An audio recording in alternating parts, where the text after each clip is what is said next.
Muy buenas noches. Bueno, vamos a esperar que se conecten por acá. Hoy un día muy especial con una invitada de lujo, sin duda alguna, como lo es la periodista María Elena Labot. Muy buenas noches, Génesis, ¿cómo estás? Gracias por conectarte, bienvenida. Bienvenidos a todos. Bien, este,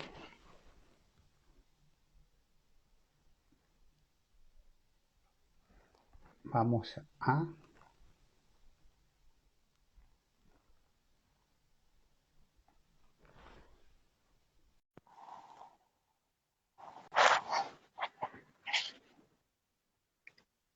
vamos a esperar acá. Ya, perfecto. Muy buenas noches. Hola, ¿cómo ¿Cómo estás, estás, María Elena? Jesús? Muy bien, ¿y Bien, tú? bien, bien, bien, gracias a Dios. Qué Dando bueno. gracias hoy que está todo el mundo aquí celebrando el Día de Acción de Gracias. Día de Acción de Gracias. Sí, hay dos cosas bien particulares. Yo digo que los momentos realmente son mágicos. Yo Sí. recuerdo que para este momento habíamos hablado del 21 y ahí estabas realmente ocupada y se presentó el día 25. Mira eso, primero Día de Acción de Gracias y hoy particularmente, ¿ok? Hablando de la lucha contra la violencia de la mujer. Así que, mira tú. Bueno, uno de mis grandes temas. Mira, Exacto. un abrazo enorme y primero que nada, gracias a ti por la oportunidad de comunicarme con tanta gente linda y estoy viendo muchos saludos, Catherine, Rixio, a ver, eh, Palita, que no sé cuál es su nombre, pero dice que no se la pierde. Yo no, Pues tú sabes que yo mucho no hago un live cada vez que me invitan, pero hay quien me dice que debería hacerlo más a menudo y la verdad que prefiero eso, prefiero disfrutar cuando me invitan y no andar inventando y buscando temas para quitarle tiempo a la gente. bueno, yo te voy a decir algo. Palita es mi madre.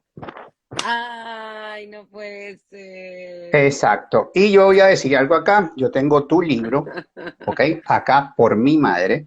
Y la otra es que ella me regaló una fotografía tuya junto a ella desde Movistar, ¿ok? Para ver, Este, no puedo hace muchos creer. años. Después te la voy a ¿Cuál llegar. es el nombre de tu mamá? Magali Rubí. Ay, vale, pero estamos hablando de un De hace unos cuantos años. tiempito. Sí, claro, sí, Uy, sí, seguro que tiempito. sí. Qué Ok. bárbaro. Ve cómo dice cómo son las cosas. Bueno, sí, Qué sí, maravilla. sí.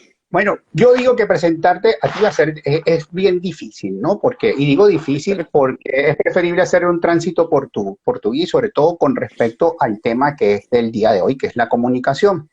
Y yo creo que en vez de llegar a ir hablando de que, bueno, hagamos toda esta introducción y lo maravillosa que es realmente María Elena Labo en todo lo que ha hecho, yo quiero que Tan realmente bonito. vayamos a todo esto. Bien, este, empezamos. Yo, egresada de la UCAD, y yo digo, bueno, eres egresada de la UCAD, ¿y cuál fue la decisión, vamos a partir de ahí, de estudiar periodismo? ¿Cómo parte esas ganas de iniciar aquí? Mira, tú sabes que cuando yo estaba en bachillerato, yo amaba el teatro. Nosotros vimos una materia que se llamaba, no me acuerdo el nombre de la materia, pero era una materia donde nos enseñaban a hablar en público y donde leíamos mucho teatro. Y al final de cada trimestre teníamos que montar una obra. Y yo disfrutaba enormemente, yo era la productora, la directora, eso me encantaba. Y ahí yo decía, pero ¿esto cómo se estudia en la universidad? ¿Qué carrera hay que estudiar para esto? Imagínate tú. Porque al mismo tiempo a mí me llamaba mucho la atención psicología, porque toda la vida he sido una persona curiosa por entender el comportamiento humano, eso desde que era una preadolescente, pues. Entonces yo decía, ¿cómo será que yo voy a decidir todo esto? Y en las pruebas que le hacen a uno en el colegio, mi, mi primera opción sugerida, de acuerdo supuestamente a mis capacidades, fue derecho, después comunicación y luego psicología, que era lo que yo quería. Total que al final yo dije, no, derecho no. Derecho no, porque yo necesito comunicarme de otra forma. Yo me acuerdo que yo le decía a mi mamá, ¿tú crees que yo pueda ser famosa un día? Imagínate tú la gran meta, ser famosa, que yo ni sabría qué es lo que significaba eso. Pero en mi humilde interpretación del asunto era comunicarme con la gente, hablar con la gente, intercambiar con la gente, en fin. Y otra de las grandes pasiones que yo tenía, que era leer, yo leía mucho en mi casa había una biblioteca y mi mamá y mi papá la codificaban los libros y le ponían etiquetas en el lomo con números, como en Ok. una biblioteca Como en normal. Y eso Ah, era ok. que se tiraban en el piso y ponían todo. Yo me disfrutaba mucho de eso. Y yo decía, yo quiero ser una escritora. Yo quería hacer muchas cosas, Jesús. Quería hacer muchísimas cosas. Quería ser una escritora. Yo quería escribir libros y que la gente leyera mis libros. En fin, que cuando me puse a investigar un poco, vi el pensum de la carrera y dije, bueno, aquí hay cosas que me interesan muchísimo y creo que esto es lo que voy a hacer. Y me matriculé en la universidad, estudié comunicación y elegí la mención de periodismo escrito, impreso. Antes había opción de estudiar audiovisual para trabajar en radio o en televisión. Correcto. Había la opción de estudiar publicidad y relaciones públicas y la otra opción era periodismo impreso, donde se supone que tú vas a cultivar tu capacidad de escribir más para trabajar en medios impresos, pues. Y ese fue el que yo Bien. estudié para no trabajar nunca en un periódico. Es cierto, y nunca trabajaste en un Nunca periódico. trabajé ¿Sí? trabajé en semanarios, etcétera, pero en un periódico, en un diario, nunca trabajé. Nunca. Trabajé, Ok. al contrario, me fui a los medios audiovisuales porque así se dio la vida, no porque yo lo busqué, fue algo que sucedió y ya. Bien, qué bueno, o sea, bueno, ya tenemos esa iniciativa, ya comenzamos, ya tenemos ese inicio. Y ya empezamos a entrar de lleno en lo que fue, o sea, lo que es tu inicio de carrera. Y digamos que en ese transitar hay algo que para mí realmente era una pregunta obligada, ¿no? Ese pase, esa experiencia de 10 años como corresponsal de QAP, ¿ok? Porque trabajar en este medio, yo me imagino que fue algo impresionante, o sea, de verdad que estar de la mano de tanta gente, wow, o sea, que se admira desde tantos lugares, ¿no? Sí, qué bonito que me hagas recordar esa etapa porque eso es un periodo del que yo creo que nunca he hablado públicamente y fue una etapa muy importante para mí. Mira, ahí está mi fan bella, Rixabel, la Moneymaker, la llamo Sí, yo. Ustedes tienen bien, que conocerse, ¿oíste, Jesús? Con Rixabel. Rixabel es una coach y está haciendo sí, unas cosas impresionantes en su plataforma. Entonces, ciertamente. Y sí, ese libro está entonces, excelente. el de no, y la agenda, el planner, no, mejor dicho. Bueno, resulta que yo estaba recién graduada en la universidad, conocí al que luego fue mi esposo y mi compañero de trabajo muchos años, Norberto Massa, y nos habíamos enterado de que Televisa de México estaba por abrir una cadena de noticias para competir directamente con CNN en español, que en aquel momento estaba arrancando. Exacto. Entonces, Televisa estaba buscando corresponsales y había una periodista, Rita Córdoba, me acuerdo. Rita era la presentadora estrella de Televisa en aquel momento, había sido corresponsal muchos años, etcétera. Y Rita era la encargada de salir y pasar 2 o 3 días en cada país de América Latina buscando el mejor corresponsal para ese proyecto. Norberto y yo nos enteramos en un momento muy difícil. Yo estaba recién graduada, él no, Norberto me lleva un montón de años y ya, pero él estaba buscando una mejor oportunidad en los medios. Él venía de haber estado en Radio Caracas en El Observador, Ujú. bla, bla, bla.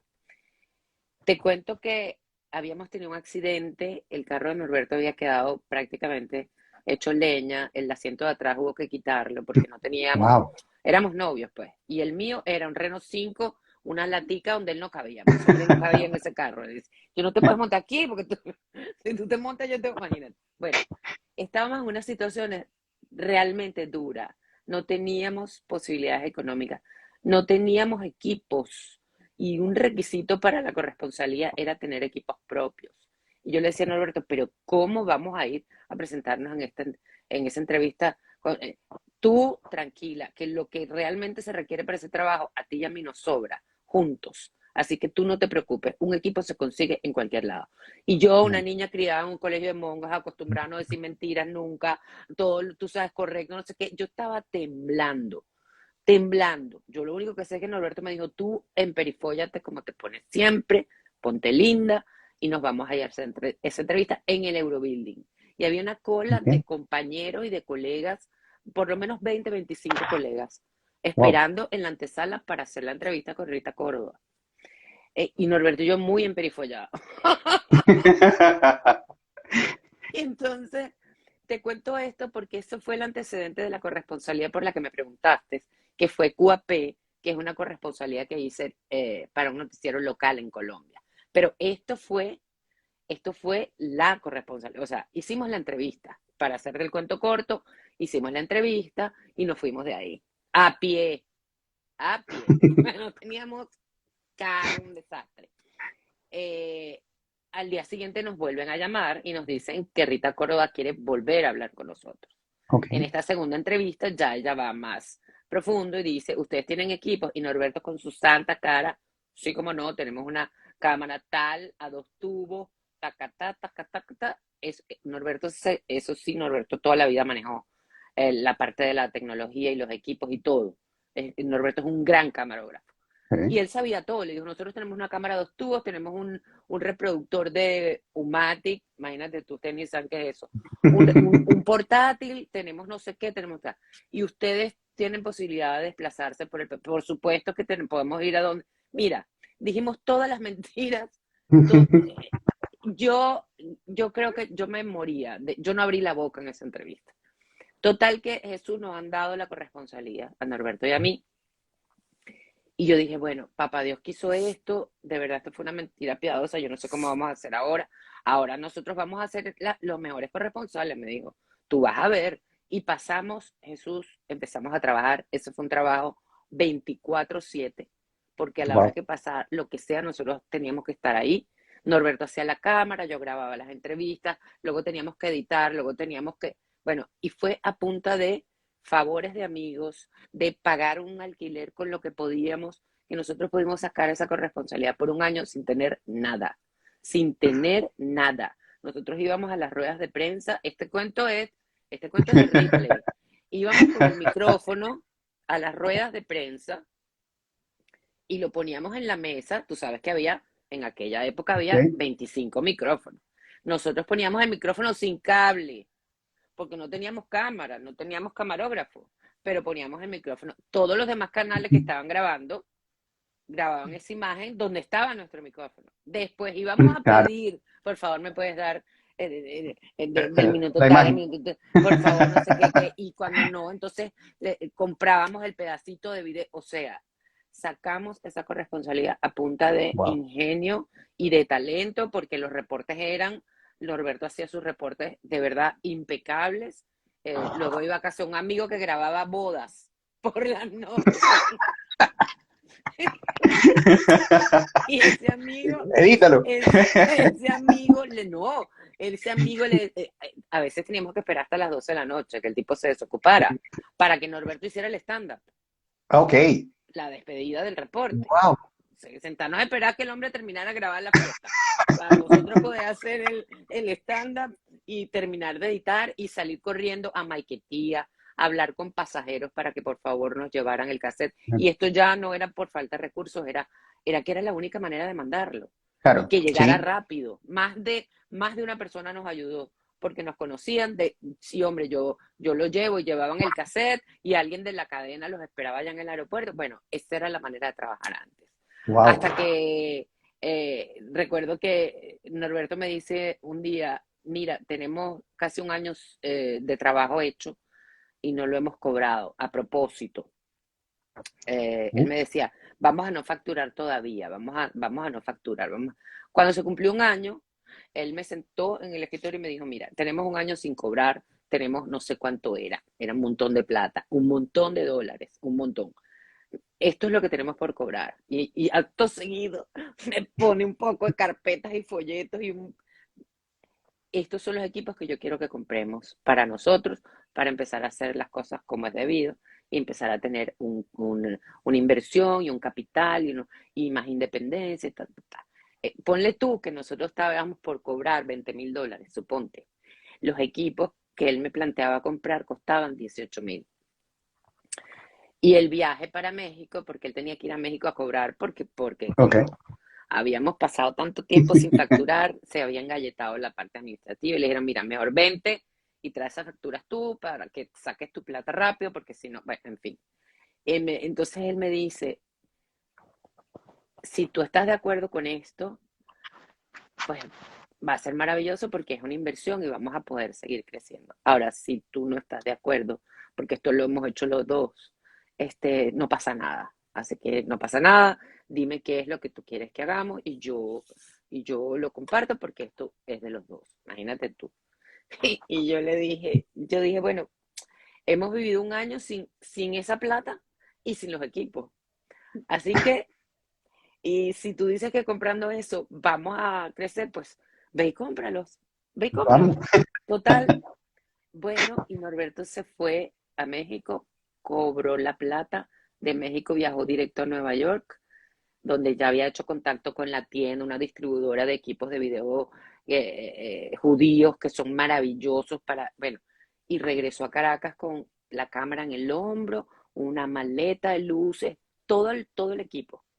Y Wow. nosotros empezamos a trabajar con nuestros equipos y a editar nosotros, bueno, como debe ser, pues, ¿no? Vamos. Empezamos a hacer las cosas. Pero recuerdo que él había elegido un formato que no estaba en el mercado en ese momento.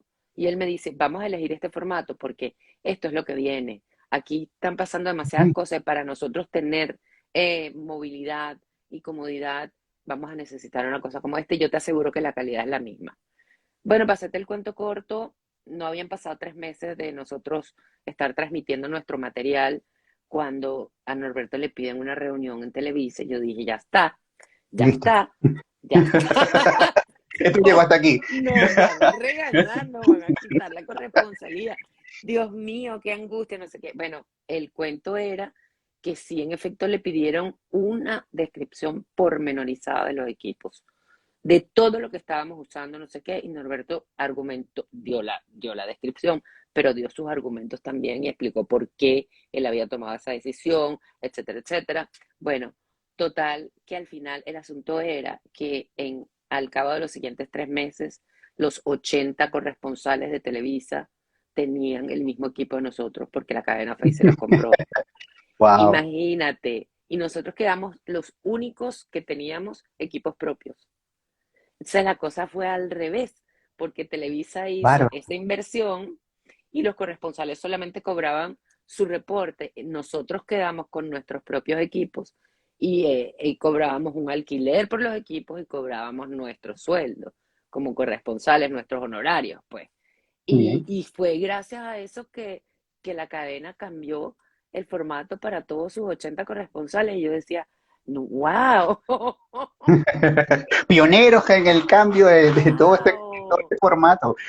Sí, entonces, bueno, a raíz de eso, de estar en la calle todos los días, teníamos dos camioneticas Niva que decían Televisa, Eco se llamaba la cadena que competía con. Ahí nos contactaron de Colombia, un par de noticieros, entonces hacíamos corresponsalías para dos noticieros en Colombia también. Teníamos una agencia de video, de noticias que nos pedía reportes también desde Londres. Bueno, en fin, fue una época muy, muy, muy importante para mí. Aprendí muchísimo y fue lo que en definitiva nos condujo a Globovisión porque Alberto Rabel nos miraba en la calle y nos veía corriendo, estábamos en todas partes, el micrófono estaba en todas partes, teníamos las camioneticas en todas partes. Entonces él un día, yo ya lo había entrevistado yo trabajé muchos años en la revista Producto y ya yo lo había entrevistado y él un día me llamó por teléfono y me dijo, ¿qué es esa camioneta? ¿De qué se trata? ¿Qué es la cosa? Yo le dije, bueno, ya nosotros habíamos registrado una compañía, se llamaba NM Producciones, que es la que prestaba servicios de corresponsalía a todos estos otros medios. Y dije, bueno, esto es lo que nosotros hacemos. Teníamos una oficina en la Avenida Libertador, un penthouse, donde teníamos grande, bueno, nosotros trabajamos mucho, pero prosperamos mucho también en una época donde eso se podía, ¿no? Sí, claro. Y Alberto me acuerdo que nos dijo, mira, yo estoy en periodo de prueba, tengo un canal, tengo una señal aprobada, estoy retransmitiendo latas, cosas de afuera, y si yo no pongo algo hecho aquí en un mes, voy a meterme en problemas. ¿Qué me puedes dar? Y le dije, bueno, no sé, una encuesta. Dije yo, dame una encuesta. Dame la encuesta para ver. Entonces yo hice como un plan, hacía como un sumario, ¿no? Como una introducción de algo que estuviera pasando, muy bien editada, muy bien montada, y al final la encuesta y la gente en la calle. Entonces, esto está maravilloso, pero necesito media hora, no puedo con esto. Y yo dije, bueno, ¿y qué será que nosotros con el trabajón que tenemos encima podemos hacer en media hora? Y se Mejor. me ocurrió mezclar un poco lo que hacíamos. Entonces le dije, mira, yo te puedo dar un programa de análisis de noticias con 4 noticias. Yo no puedo comprometerme más porque no tenemos capacidad de procesar eso. Es lo único que podemos hacer. No dar noticias, pero sí analizar las 4, 3 más importantes y poner a la gente en el contexto y contarle a la gente qué significa y de pronto visualizar qué puede pasar con ese tema. Eso lo podemos hacer, pero no podemos hacer, normalmente en un noticiero de media hora tiene 22, 25 noticias. Yo le estaba ofreciendo 3 o 4 y le Claro. cuesta. Y entonces él me dijo, dámelo, eso me parece maravilloso. Ese fue el comienzo de Grado 33. Esa es la razón por la que ese programa tenía ese corte, no por otra. Bien, sí, no, no, exacto. Y yo recuerdo claramente de esos primeros días, porque fue así como que impacto, o sea, fue llegar, se aprobó la señal y aquí tenemos y viene esto y fue verte. Sí, sí, sí. Definitivamente estar allí. Pero algo importante, cuando todo este trayecto que está acá y que hablamos hasta llegar a grado 33, que es algo, bueno, es un hito definitivamente del periodismo de Venezuela y la comunicación social, definitivamente. Este, bien, dice, algo con lo que preguntaba para las personas que de repente no sepan, QAP estaba involucrado nada más y nada menos que Gabriel García Márquez dentro de esta señal, ¿no? Era Y uno de los, marcó de los fundadores, sí. de los fundadores y marcó hito también dentro de Colombia por la tecnología que manejaban y todo esto. Pero bueno, cosas que pasan. Ahora, ¿qué crees tú que sea lo importante en esto? O sea, te hablas de la encuesta, hablaste de un hombre grandísimo, Ravel, o sea, de verdad que es un personaje Mm. definitivamente increíble. Y bueno, como bien le dicen a Norberto, el caballero, evidentemente, en las noticias, hay que llegar y quitarse el sombrero, es un caballero definitivamente, sin duda alguna. Este, ¿Qué es lo principal que crees tú que debe tener la comunicación desde ahí? O sea, esa información que uno debe tener y recoger como empresario de repente, como ciudadano de a pie. ¿Qué crees tú o qué entregas tú para esa gente que te admiraba a ti, viéndote en grado 33 constantemente? Bueno, yo creo que en ese caso específico es muy importante que la comunicación tenga valor agregado, porque la comunicación, como tú sabes, es un proceso que nos permite interrelacionarnos, que nos permite crecer, que nos permite dar a conocer nuestras expectativas, nuestras motivaciones, nuestros proyectos, nuestros productos, un sinfín de cosas, ¿no? Pero cuando tú te comunicas al mismo tiempo que se comunica muchísima gente, o al mismo tiempo que mucha gente está comunicando acerca de lo mismo que estás comunicando tú tienes que hacer la diferencia en esa comunicación. Entonces, yo siempre he pensado que la diferencia es el valor agregado que implique que lo hagas tú y no que lo haga el otro. ¿Cómo lo hago yo que la gente prefiera ver mi planteamiento y no el del otro? Eso claro. es el valor agregado que va en esa comunicación. En este caso que estamos hablando de grado 33, ¿cuál era el valor agregado?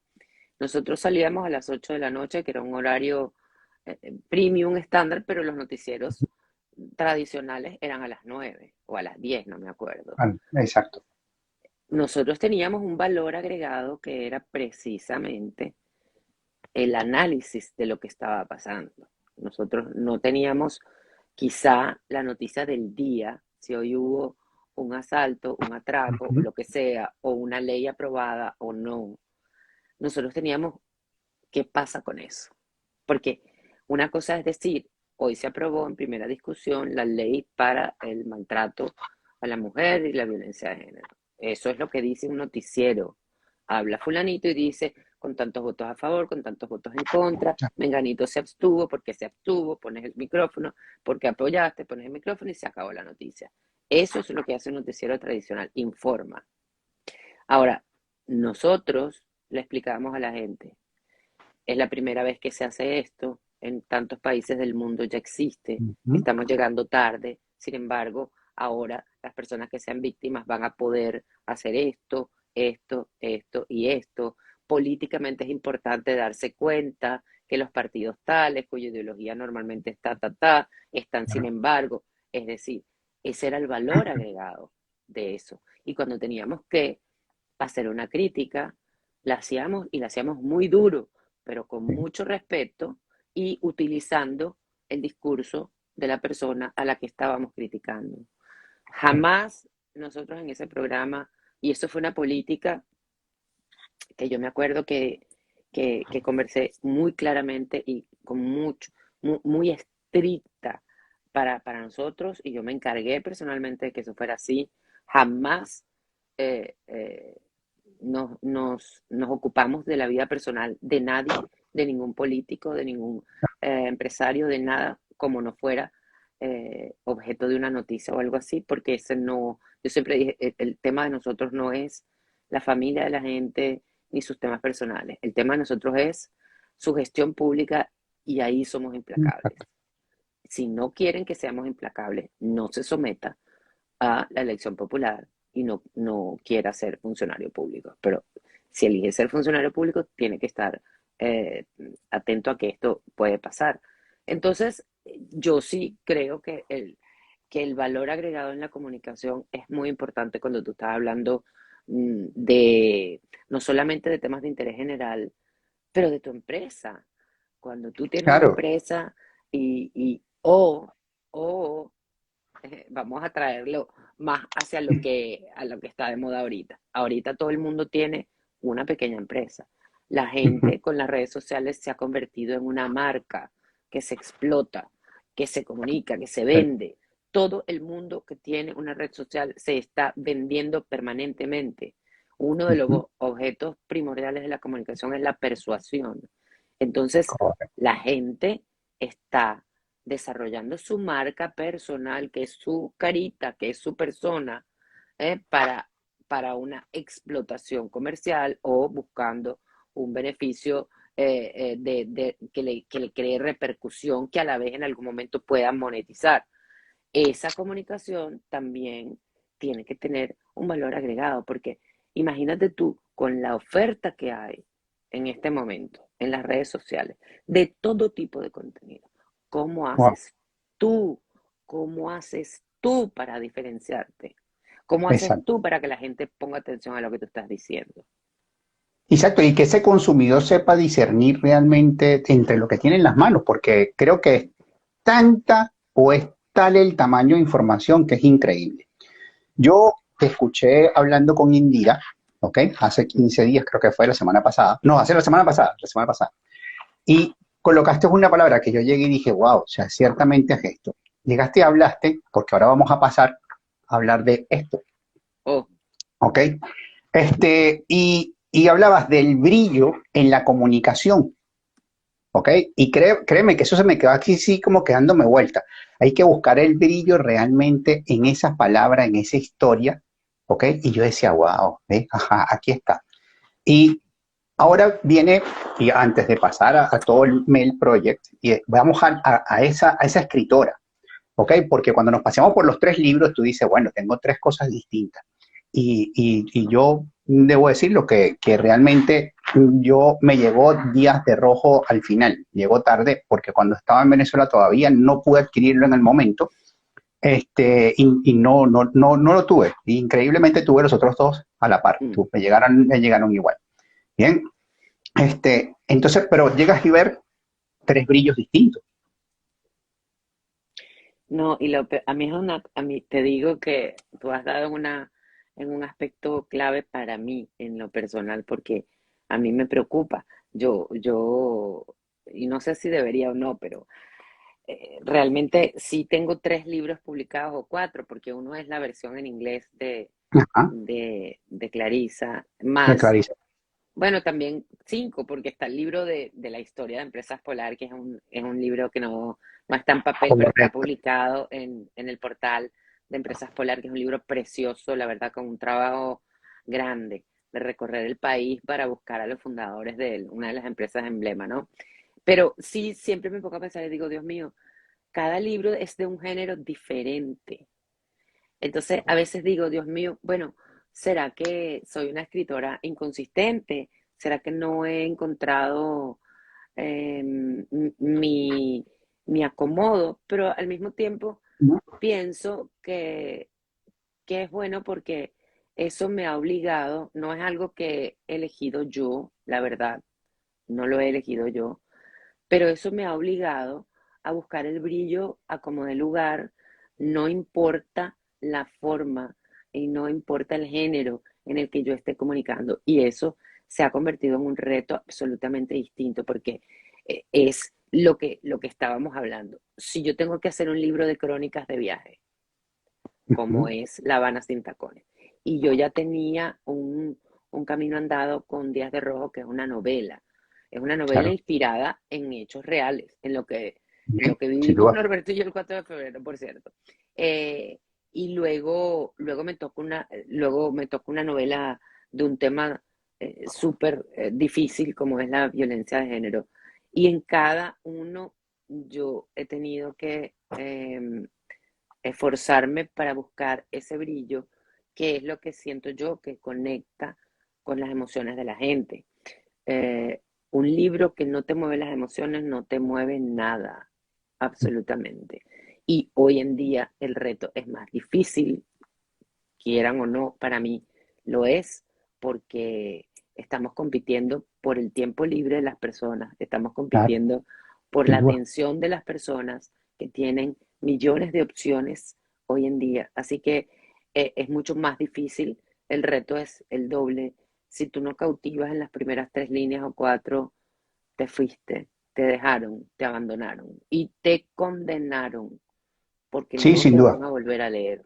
Y Entonces, de hecho yo te voy a citar algo porque, bueno, yo debo decir que yo creo que acá, desde el hashtag lo leí por ahí, ay, sí. acá estas cosas que yo llego y sigo, creo que es parte de llegar y conocerte de una forma u otra en cada entrega. Y tú escribiste algo que a mí me pareció muy interesante. Un libro es una promesa que el escritor hace al lector desde el título y la portada. ¿Ok? Y ahora viene, o sea, viene después el trabajo que quiero que hablemos luego, que es el trabajo como coach. Y dice, mi trabajo como editor y coach es vigilar que esa promesa sea coherente y que se honre en cada página. Ciertamente. Y yo digo, cuando tú lees Lías de Rojo, ¿ok? Y lo marqué aquí para que no se me perdiera, tienes algo. Sí, tienes algo que tienes que yo creo que es importantísimo y es lo que te engancha desde el título hasta el último. Es cuando llegas al epílogo y al final las primeras líneas te dicen, bueno, se estrenaran como una nueva casta de inmigrantes, ¿cierto? Eso Y fue creo que escrito en el año 2009. sí, y mira qué tan cierto como llega todo esto de esa manera. ¿Ok? Y creo que el enganche es increíble. Y aquí tenemos un escenario que realmente para los que estuvimos y vivimos el 4 de febrero de una forma u otra, creo que es vivir, estar en el sitio, estar en cada lugar como tal. Ahora, el problema más grave es que cuando nosotros llegamos y vimos y estuvimos siempre como que digo grave, que pero es muy bonito, es como parte de grado 33 desde el primer capítulo hasta la última entrega, es que tu voz uno la tiene acá en la cabeza. Y a mí me pasó algo particular con este libro, que es La Habana sin tacones, ¿ok? Y es escucharte decir, pero bueno, periodista. Entonces tú dices, Anda, anda, la voz de mi alter ego. exacto, y entonces, pero mi hijita, y ese mi hijita fue tanto que bueno, yo no sé, yo digo que, Increíble. que tú eso, y bueno, yo creo que sé que en Guatemala es el tuk-tuk, el cocotaxi. Vladimir, el cuento con Vladimir, y bueno, es que cómo entramos los dos primeros en esta cosa tan pequeña, somos nosotros somos tan grandes. Y era interesante llegar y ver toda esa pasada y realmente tu llegada a la casa de mi cuento, ¿ok? Sí, sí, eso fue un viaje memorable, la verdad, memorable. Ese libro es el gran responsable de que yo esté aquí hoy, eh, que el gran responsable de que yo haya podido, a la hora en que decidí eh, dejar mi país, porque no me dio la gana de que de tragarme todas las condiciones y no me dio la gana de aceptar que me dijeran qué es lo que tengo que decir y qué es lo que no. Cuando decidí que yo no quería eso, ese libro me ofreció la oportunidad, o sea, las circunstancias me pusieron en un momento difícil donde yo no tenía cómo mantener a mi hija. eh, y dije, ¿qué hago, Dios mío? Y se me ocurrió hacer una versión teatral de ese libro, una propuesta que era un mezclote, un pasticho que yo me inventé a mi conveniencia, porque yo no soy actriz ni pretendo serlo, nada más lejos de eso, pero sí escribí un guión donde yo pudiera estar en escena como periodista, dando el testimonio de lo que yo vi en Cuba y con el apoyo maravilloso de actores que me ayudaban a recrear las conversaciones de los personajes, en fin, que con ese montaje que se hizo yo viví de ese espectáculo por 2 años, eso, y con ese espectáculo llegué hasta Canadá. Me Sí. contrataron para presentaciones en Canadá, en Calgary, en Edmonton, y después vine e hice una función aquí en Miami. Y gracias a esa función en Miami, conocí a una abogada de inmigración, que me dijo, pero ¿qué haces tú allá? Si tú con esta carrera que tienes calificas para una visa EB-11. Y yo, ¿qué es eso? Una visa de talento, una visa de talento, de habilidades extraordinarias, que si tú cumples 3 de 10 condiciones que ellos ponen, tienes la visa y esa visa es una residencia casi que automática. Y yo me fui para mi casa y me demoré 5 meses juntando papeles y ellos demoraron 15 días en aceptarme. Y yo digo, bueno, La Habana sin tacones me ha llevado a mí y me ha traído cosas maravillosas, aparte de hacer un libro que hasta se pirateó. O sea, yo recuerdo ir en la cola de la autopista y ver un buhonero con el libro pirateado. Yo decía, no me lo puedo creer. Un día alguien vino, hicieron una firma de libros en Tecniciencia y una de las personas que vino me dijo, no, yo lo compré en otro lado. Cuando yo vi el libro era un libro pirata. Entonces, que es una cosa que tú no sabes si Claro. alegrarte, porque wow, el libro tiene tanta repercusión que hasta le piratean, o molestarte porque cómo es posible, ¿sabes? Es una O sea, cosa, porque tú dices, bueno, fue un bestseller, o sea, o es un bestseller y aparte de eso, las copias que fueron pirateadas, o sea, que no aparecieron tampoco en la venta. pero al final yo me alegro, pues al final yo decidí asumir que es una cosa buena que no pasa todos los días. Entonces, bueno, ese libro me dejó muchas cosas, me ha dejado y me va a seguir dejando porque acabo de hacer la reedición en tapadura porque Amazon está Ah, ofreciendo sí. ahora la posibilidad de tapadura y me acaba de llegar, quedó precioso. Eh, Estoy terminando la versión audiolibro. Eh, Casi que estoy reescribiendo muchas cosas porque, bueno, hay una segunda parte que le voy a agregar que es Caracas, La Habana sin tacones y Caracas también. La segunda Ok. parte se va a llamar Y Caracas también. Y ahí voy a contar mi viaje a Caracas después de muchos años, mmm, por la muerte de mi mamá y cómo lo que conseguí en Caracas fue lo mismo o peor que lo que vi en La Habana desde el punto de vista de los detalles de los que me Claro. ocupé. No quiero decir en Sí, general, fue, para mí fue un impacto viajar porque sabiendo que mi mamá se iba y viajar a una ciudad donde ya yo no me reconocía, ¿no? ujú. Entonces, bueno, voy a hacer la versión audiolibro, lo voy a grabar yo misma. Eh, a mí me ha pasado que he estado en sitios y hablo, digo cualquier cosa y alguien me dice, no me reconoce físicamente, pero reconoce la voz, ¿no? Eso Sí, siempre me ha parecido muy gracioso.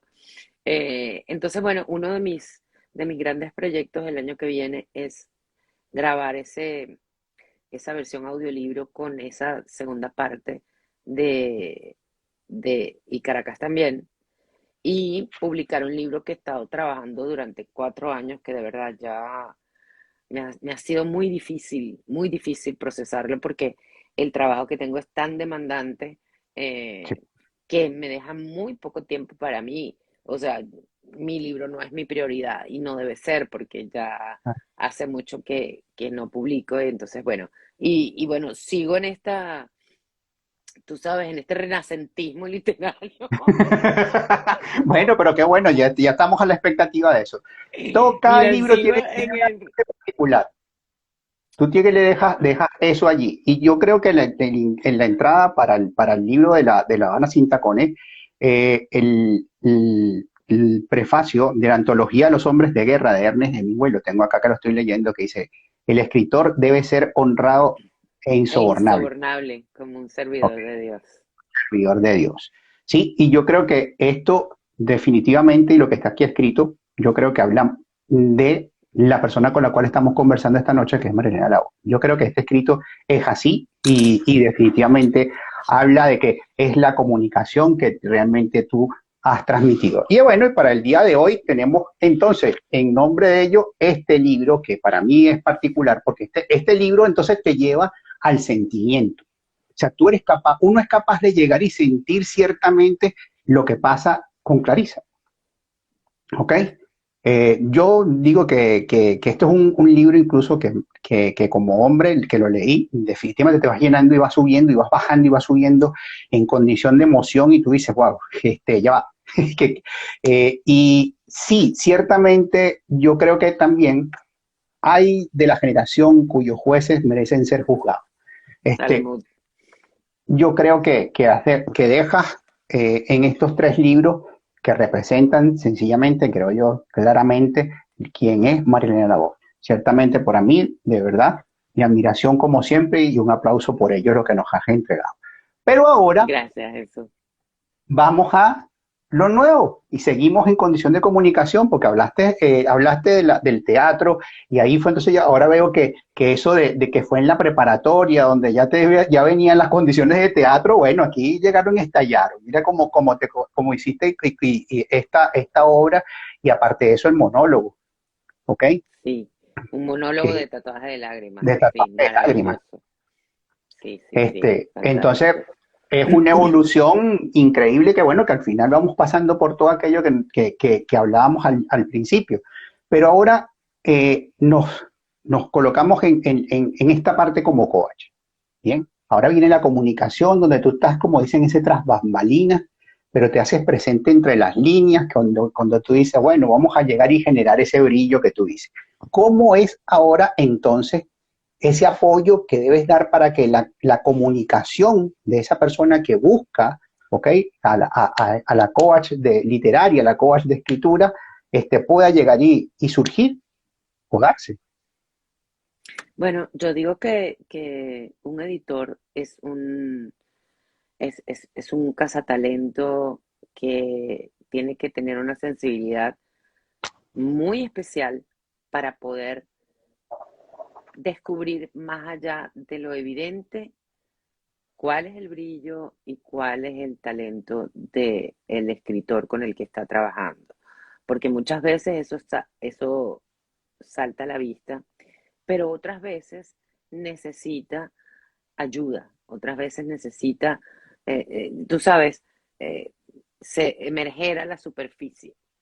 Y muchas veces, sobre todo cuando el escritor es nuevo, está tan atento a a muchos distintos factores que este se le pierde de vista, aun cuando ciertamente tenga un material definitivamente valioso. Pero esto pasa y yo lo veo con cierta frecuencia, no mucha, pero cierta frecuencia. Y para mí es un reto que me estimula demasiado. Cuando yo recibo un manuscrito o cuando termino incluso el proceso de coaching eh, con el autor y tenemos el manuscrito y hay que pasar a la siguiente etapa de comenzar a diseñar, etcétera, maquetar, a pensar, sobre todo a concebir la, la, el concepto de ese libro, es algo que a mí realmente me fascina. Entonces ahí es donde uno tiene que poner todos los sentidos. Yo digo que tengo un detector de pistas porque a mí me detonan ideas que pienso que van a conectar muy bien con las emociones de la gente, desde una palabra suelta que yo vea en el texto hasta una imagen que el texto me está sugiriendo que no está expresamente escrita. No sé si me expliqué. Ok, sí, Entonces, correcto. esas cosas, yo he desarrollado una capacidad para detectarlas y cada vez que lo logro, no sabes la alegría que me da porque digo, wow, lo tengo, I got you. Y luego toca la segunda parte, que es transmitirle al autor esta, Exacto. este concepto, esta idea, este título, esta aproximación de su obra y explicarle por qué y para qué, ¿no? Sin Porque duda. en resumidas cuentas, yo propongo cosas, pero la última palabra la tiene el autor, es su obra y hay que respetar su voluntad. Nunca me ha pasado que me hayan mandado para la porra. Eso te iba a preguntar, si alguien te ha dicho algo, dice, no, no, mire, no. Nunca, nunca hasta ahora no me han mandado para la gran porra. Todavía no. Al Ahora, contrario. yo digo, bueno, trabajar con personajes tan particulares, porque yo cuando vi el libro Morir de Humor, ¿ok? Y que era Genial. de una persona como es Indira Páez, yo tengo una pregunta. O sea, yo decía, bueno, yo quisiera llegar y tener en algún momento la probabilidad de haber visto los trabajos de ustedes, porque es llegar y ver dos personas, bueno, que admiramos mucho, ¿ok? Y escritoras ambas. Sí, fue un trabajo maravilloso. Pues mira, justamente Indira estaba cuando ella me contacta para trabajar en su libro, ella estaba eh, en su trabajo como ejecutiva de Sony con muy poco tiempo para ocuparse de esto, del proyecto del libro. Y ella confió, me dijo, mira, aquí te tengo lo lo que he escrito, lo que he juntado, hice una primera edición yo porque es demasiado material, lo dejo en tus manos, dime qué hacemos con esto, cómo lo hacemos. Y yo me puse a trabajar el título del libro de Indira, que me parece que es maravilloso. El título salió de uno de los escritos de Indira, de una palabra aquí, otra palabra allá, y del, de lo que ella transmite con el contenido de ese libro, ¿no? Eh, y fue maravilloso porque ese libro a mí ella como pocas, es una mujer súper generosa. Ella decidió confiarme el proyecto y cuando te digo confiarme el proyecto, me lo confió de verdad. Es decir, yo hice toda la revisión editorial, que creé un concepto, hice las divisiones por como a mí me parecían, le propuse sus títulos y todo. Ella hizo unos ajustes, pero unos ajustes que todavía le daban mucho más valor, evidentemente, porque ella es la Claro. autora, pero estuvo totalmente de acuerdo y lo más importante, muy contenta. Entonces, ese fue un trabajo que fluyó, pero de una manera bellísima, bellísima, porque Indira es una persona muy inteligente, muy generosa, muy talentosa y que ve más allá de lo evidente, ¿no?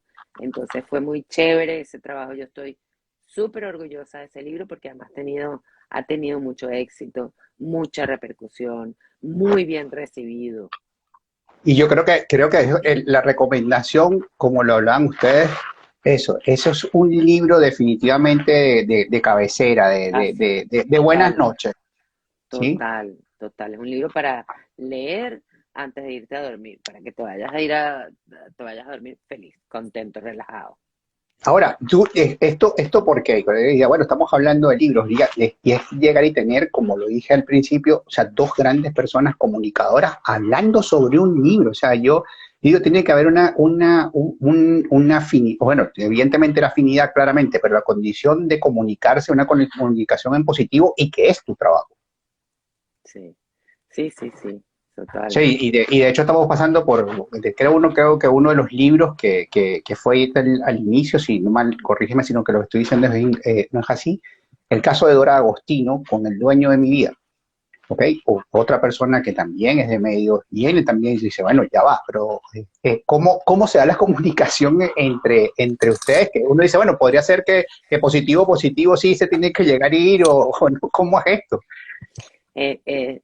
Mira, cada caso es diferente y el trabajo que yo hago muchas veces termina siendo un trabajo muy emocional, sobre todo cuando hay libros, por ejemplo, como el de Dora, que es totalmente diferente al de Indira.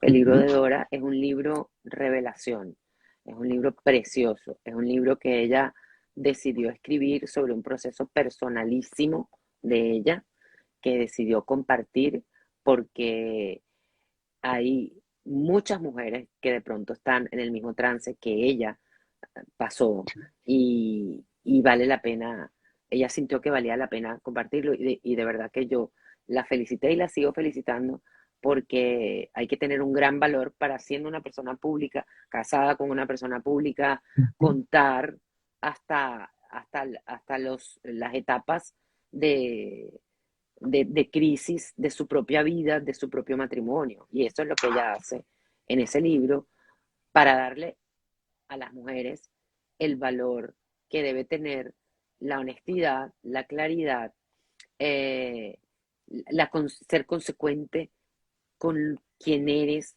ser consecuente con lo que quieres, no tener miedo a tomar decisiones. Ella habla ahí que cuando cumplió 50 años hizo un alto y dijo, ya va, Sí, esto no es lo que yo quiero. Y, y cogió sus peroles y se fue para Colombia. Y ahí hubo un proceso de negociación con el matrimonio, un proceso de negociación con los hijos, pero ella se colocó en prioridad con todo lo que claro. eso implica. Entonces hubo un proceso allí de crecimiento, de maduración, de respeto, de valor increíble. Y ella lo cuenta todo en ese libro. Sí. Entonces, con Dora tenía ya la mayoría del libro escrito, pero sí hicimos un proceso de acompañamiento eh, para sacar un montón de otras cosas que estaban pendientes para que ese relato sea coherente desde el título, como yo digo, ¿no? Y al final resultó ser un libro maravilloso, fue escogido entre no sé cuántos mil participantes en México para una selección de autoras que presentaron sus obras y yo no puedo estar más contenta, no puedo estar más contenta porque Dora hizo una gran publicación. Bien, sí, no, y yo digo que es increíble. Y hay otro libro que a mí me llama mucho la atención, que espero tenerlo pronto en mis manos, que es La nena del cartel. Ah, fantástico. Porque como comentabas, ciertamente uno ve el título y uno dice, bueno, ya va, pero y me gustó mucho, me reí mucho con Indira cuando decía, sí, bueno, no ve la cuestión y no se imagina algo más allá. La forma en que lo vio, ella definitivamente entre su gran jocosidad y su personalidad, que es increíble, llegar a decir la niña del cartel, ¿y cómo es esto? Y cuando llegas y ves que de qué trata el libro, que lo explicaban brevemente ustedes ese día, nada, o sea, cautiva sin tenerlo en las manos. Totalmente. Y mira tú que ese libro, el proceso para elegir el título de ese libro se dejó para el final, que no es lo que yo siempre recomiendo, pero en este caso lo decidí porque la autora estaba un poco dudosa. Ella tenía varias propuestas de títulos, pero yo en mi fuero interno sabía que esos títulos no honraban el libro que estábamos trabajando, que esos títulos no iban a conectar a la gente y no iban a tener el impacto que necesita, sobre todo una autora nueva, ¿no? Entonces, en la última revisión, yo dije, bueno, hoy vamos a trabajar este título y me senté y volví a revisar todo y dije, el título es La nena del cartel, que de hecho era una forma en la que Laura, que hizo el coaching de 6 semanas conmigo y luego todo su proceso, ella se refería a la nena del cartel eh, y me contaba acerca de la nena del cartel, que era ella misma, ¿no? Cuando tenía... Y le dije, ¿tú tienes fotos de esa época? ¿Tú tienes fotos de la nena del cartel en las miles de campañas de publicidad que hizo? Me dice, por supuesto, si el comercial está en YouTube. Me dice, el comercial es el comercial, si tú pones en YouTube el comercial histórico más visto de Argentina, te va a salir el comercial de la nena del cartel. Es un comercial de la Cámara de Comercio Argentina. Y la Argentina. niña, la Sí, nena, porque allá le dicen, a los la niños le nena. dicen nene, la nena iba caminando por la calle con un cartel guindado, ¿no? En la parte de adelante decía, la gente es buena, y en la parte de atrás estaba el sello de la Cámara de Comercio Argentina. Cuando yo vi eso, yo dije, no, esta nena tiene que estar en esta portada. ¿Cómo va, cómo haré? Y esas son las cosas maravillosas que ocurren. Hablando con mi diseñadora, le dije, no sé cómo vas a hacer, pero yo necesito esta nena en segundo plano, en esta portada, con la foto de la autora.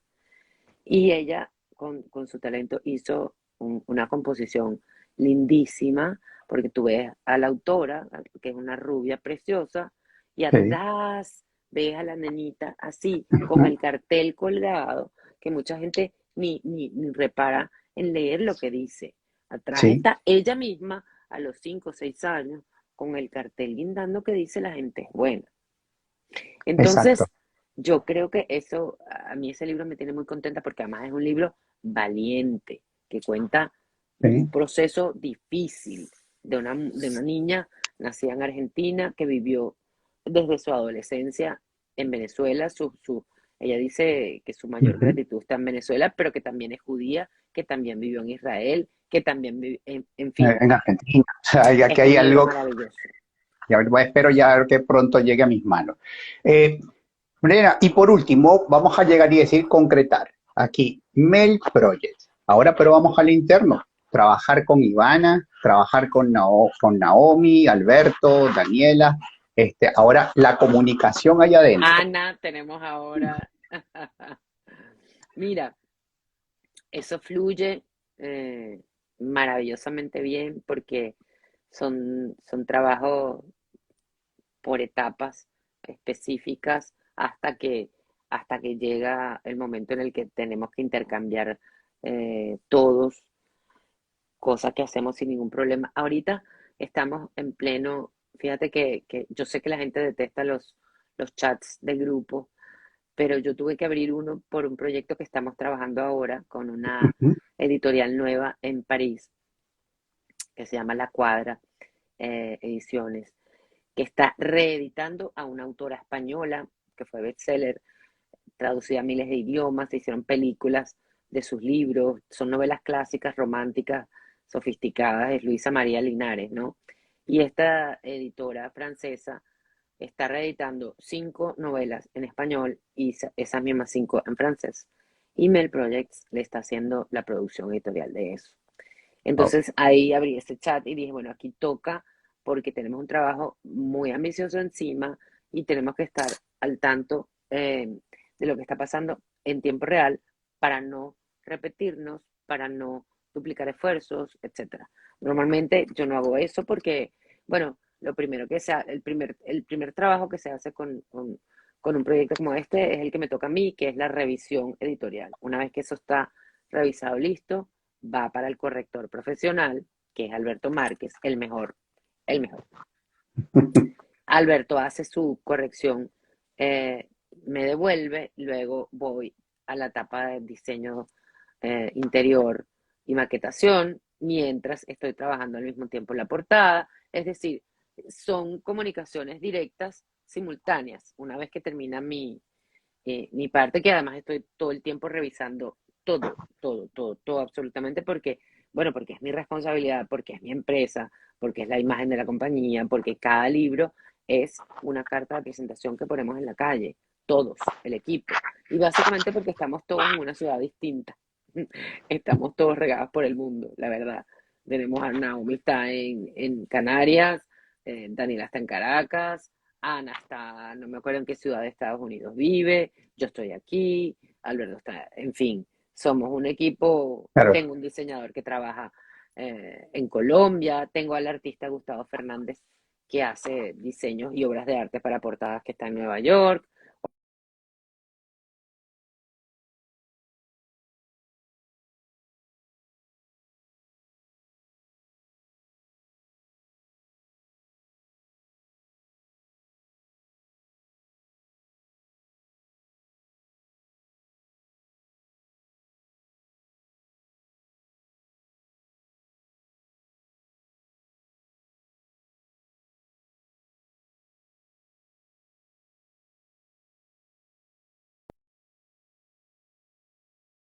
Nancy, Luce, a ver, ahora sí te tengo. Sí, se había congelado. Sí. Bien. Bueno, y ahora digo, tienes todas estas personas por todos lados, pero tienes a Iván al lado. Ah, bueno, Ivana ha sido un regalo de la pandemia, porque obviamente ella tiene su trabajo, pero en la pandemia a mí el trabajo se me duplicó literalmente y no entré en crisis. Y entonces eh, ella me ofreció ayuda Qué y ha bien. terminado siendo una parte muy importante de la compañía porque maneja cosas que yo no sé manejar y las maneja de una forma súper profesional. Todo el tiempo está proponiendo, ocupándose. Ella está llevando la página web, que le ha hecho un refrescamiento permanente. Todo el tiempo está buscando mejorar y se encarga de la parte administrativa, se encarga de la atención al cliente, eh, cosa que es fundamental. Fundamental. Yo tenía, cuando Ivana empezó a incorporarse, yo tenía, no sé, 3 meses sin responder un correo de los que llegaban por la compañía. Y eso no es Claro. posible. Y no por negligencia, sino por Por- incapacidad. Porque no tenía capacidad para generar ese feedback que es imprescindible, ¿no? Entonces, bueno, yo se lo digo todo el tiempo, estoy súper agradecida de poder contar con ella, a pesar de que ella tiene su trabajo, pues ella le entra con responsabilidad a lo que necesitamos aquí. Bien, bueno, Marina, de mi parte, muchísimas gracias. Yo quiero llegar y tener algo para ti, es hacerte una pregunta. ¿Cuál es la recomendación ahora como CEO de Mel Project para llegar y tener el emprendimiento, la empresa y generar esa comunicación positiva dentro de la organización? Yo, respondiendo a tu pregunta, pero también incorporando algo que le digo a- a ciertos autores que hacen, que tienen su proyecto relacionado con su trabajo y que quieren generar un libro para usarlo como instrumento, pero a la vez para dar a conocer y compartir la experiencia que tuvieron. A las cosas vuelvo y vuelvo a lo anterior. A las cosas hay que darle valor, hay que darle un valor agregado. Ese es el secreto. Todo, el planeta está lleno de gente que hace lo mismo y tenemos Ujú. que pensar siempre en cuál va a ser el valor agregado que vamos a dar nosotros. Yo pienso que estamos en esta tecnología, esta inmediatez, estas redes sociales ofrecen un gran contrasentido porque a la vez que nos universalizan, yo sostengo que nos universaliza tanto y de manera tan inmediata que la única respuesta posible para generar valor, para cultivar ese valor con personas que sean afines a lo que estamos haciendo, es segmentar, es posicionarse en un segmento muy específico donde podamos, con nuestra capacidad, generar el brillo que queremos desear, que queremos generar. No hay otra forma, en mi opinión.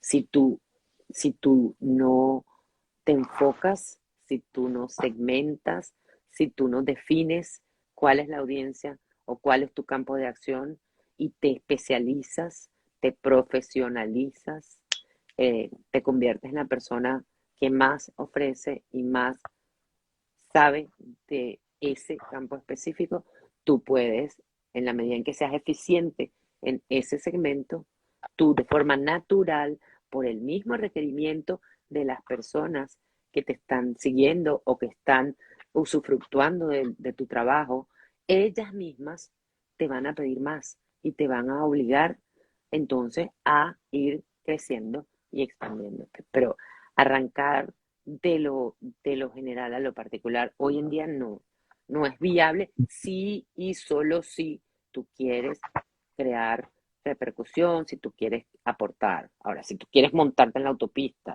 y darle, bueno, perfecto. No dejas un legado o no aportas un valor, ¿no? Eso yo creo en síntesis que es la clave, o por lo menos mi traducción de lo que estamos viviendo. Bueno, yo diría que muchísimas gracias por ya del gran legado que realmente ha dejado Marilena Labo, También, muchas gracias de a ti. siempre en tu carrera y definitivamente en esta noche ir conociendo y hablando de este tema y conociendo un poco más de ti, definitivamente. Igual Bueno, agradezco hoy, mira que hoy conté cosas que no he contado nunca. Las travesuras de los inicios. sí, que bueno, ahí es donde dice, bueno, y empezamos a ver toda la madera de lo que se ha tenido que llegar y cortar para llegar y poder llegar hasta aquí, que no es Sí, una sí, que la cuestión de gente que cree que es, simplemente sí, que es sí, sí, listo. sí, No, está sí, bien, sí, saltó sí, y aquí está. Bueno, perfecto. Mira sí. dónde está y empezamos con aquello y seguimos con las NIVAs, los sellos que tenemos, grado 33, pasamos a hacer un trayecto por tu hermosa carrera y de verdad, muchísimas gracias.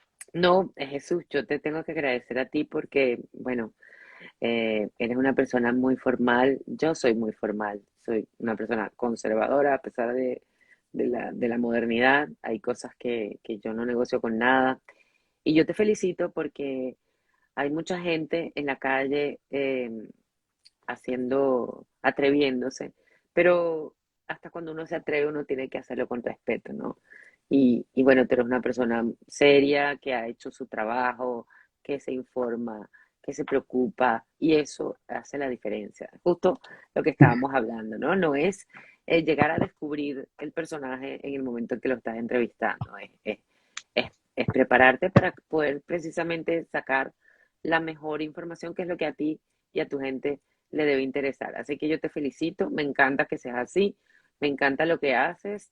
Yo sé que hay mucha gente necesitando que haya personas como tú ocupándose de esas cosas, así que gracias por esto, por este rato, por este encuentro, por la oportunidad de compartir y por el cariño y el respeto por mi trabajo. De verdad te lo agradezco mucho. Bueno, como siempre yo lo digo, así, admiración y de mis personajes que están en mi rumbo norte, definitivamente está María Elena Labo. Eso es para mí un legado, es una condición que está en mi horizonte y siempre estás allí presente. Eso no lo digo porque estés aquí, las personas que saben acá como mi madre, que no es de ahora, desde hace muchísimo tiempo, así que de esa manera personas que quieran llegar y contactar contigo, que quieran, ya hayan sembrado el árbol y quieran escribir el libro. ¿Cómo contacta Marilena la voz? Bueno, mira, tenemos un correo que estamos chequeando permanentemente. Ivana se encarga de eso y ella es la que viene. ¡Mamá! Tenemos que hacer esto. Es info@melprojects.com. Pueden, antes de angustiarse, lo primero que yo recomiendo es visitar nuestra página web, buscar las preguntas frecuentes que despejan muchísimas dudas, ¿no? Y ya eso quita un primer nivel de angustia, ¿no? melprojects.com, revisen las preguntas frecuentes y luego vayan a libros publicados para que vean que hemos hecho cosas absolutamente diferentes, vayan a los servicios para que miren cómo podemos ayudarlo y en última instancia, cuando ya tengan una idea concreta de qué es lo que quieren o dónde piensan que nosotros podemos ayudar, pues escríbanos a info@melprojects.com y ahí vamos a estar súper dispuestos siempre para responder, para proponer, para crear un programa específico, porque cada proyecto es diferente y nos ocupamos de cada proyecto en particular para llegar a la meta. Las cuentas en Instagram es Mel Projects Publishing y ya, y la mía, la lavó, como me dicen así, pues yo dije, pues ese será, la lavó, Bueno, siempre será Mel o la labor. la lavó Por o mí, Mel, exacto. de mi parte, de verdad, nuevamente muchísimas gracias. Y bueno, como siempre, adelante, siempre rumbo norte y nos vemos en el pentagrama de la vida. Que tengan muy buenas noches, Marilena, y a todos los que se conectaron, agradecido por estar acá. A Hasta ti el próximo también. jueves. Chao, gracias por todo. Chao.